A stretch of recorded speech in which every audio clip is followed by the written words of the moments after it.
Welcome to the weekend edition of the King Mo Show. Today's episode is all about bad decisions, bad financial decisions in particular. A long time ago, I bought a timeshare in Cabo San Lucas. Buying a timeshare was a bad decision. It was nice at first when I lived in Phoenix and it was just really cheap for me to go down there. We're only buying 2 plane tickets. It was affordable. It was a short flight down there. It was great.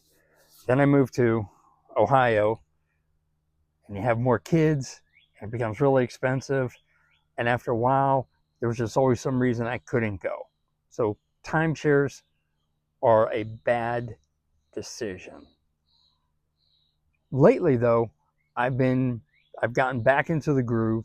I've gone back down there a couple times over the last year, and every time I go down, I make more bad decisions. In particular, they revolve around alcohol and duty-free. And I've complained about duty-free before. Whenever I was coming back from England and I bought scotch and they said I could buy this amount and it wasn't really quite true, and just a lot of hassles.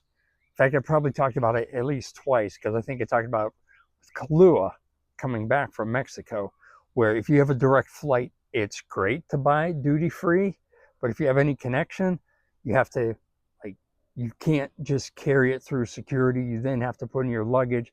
It's just a hassle.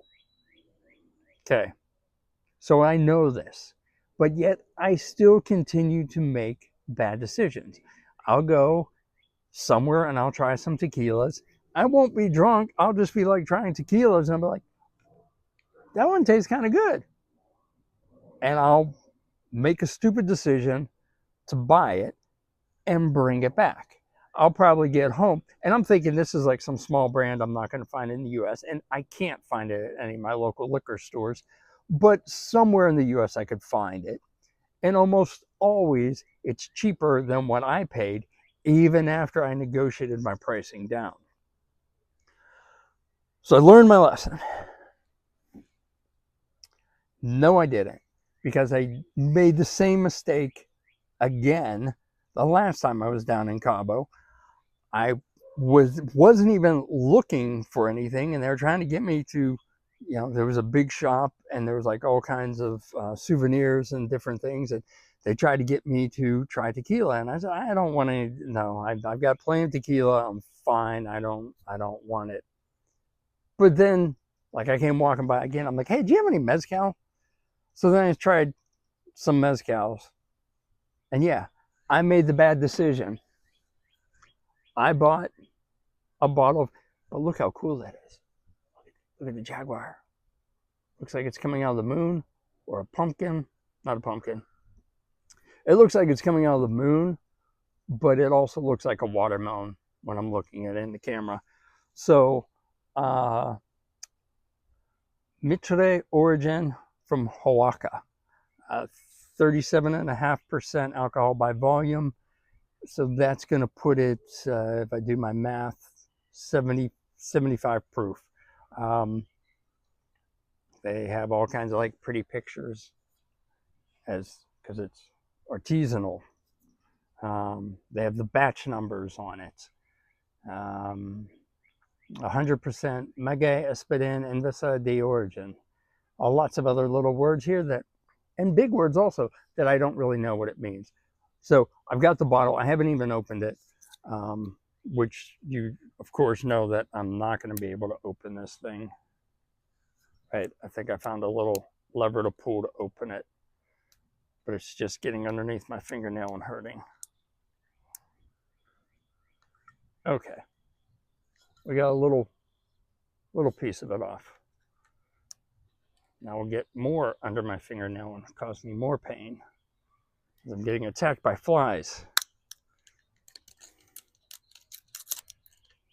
Okay, I think that's close enough.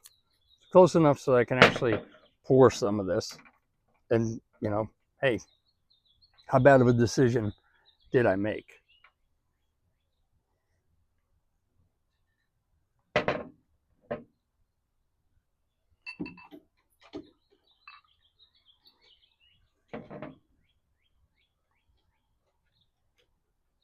It smells really nice.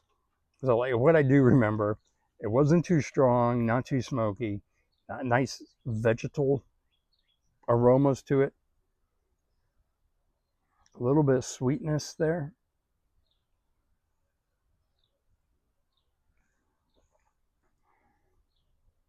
Really smooth. And this, when I talk about tequila, just like bourbon, I'm not talking about doing shots. I'm talking about sipping tequila or making a really nice cocktail with this.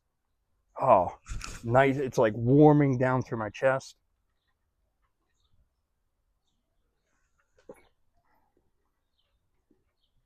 There's no burn to it. A little bit of smokiness. A little bit of an herbiness to it.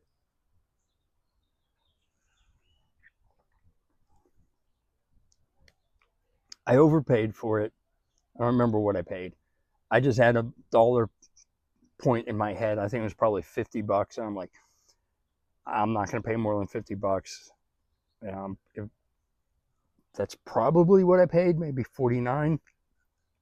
But I figure it was like about $10 cheaper if I would have bought it in the US. Now, to do a little comparison, I do have a bottle of tequila here that I did not bring back from Mexico.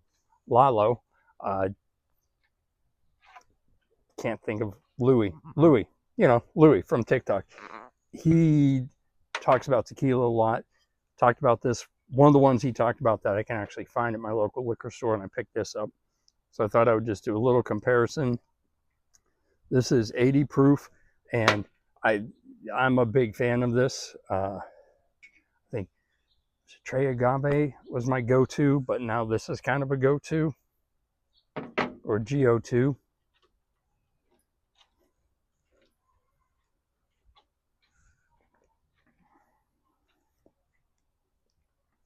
Brighter flavors to this. Still that earthiness, minerally.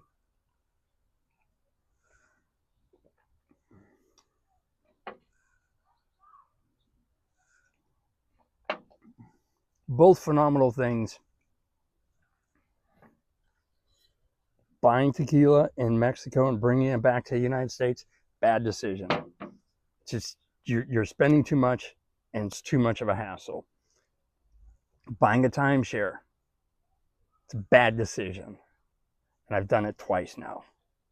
Anyways, like, share, subscribe. Mason Rudolph, come down to Mexico, to Cabo, and we'll have a tequila together.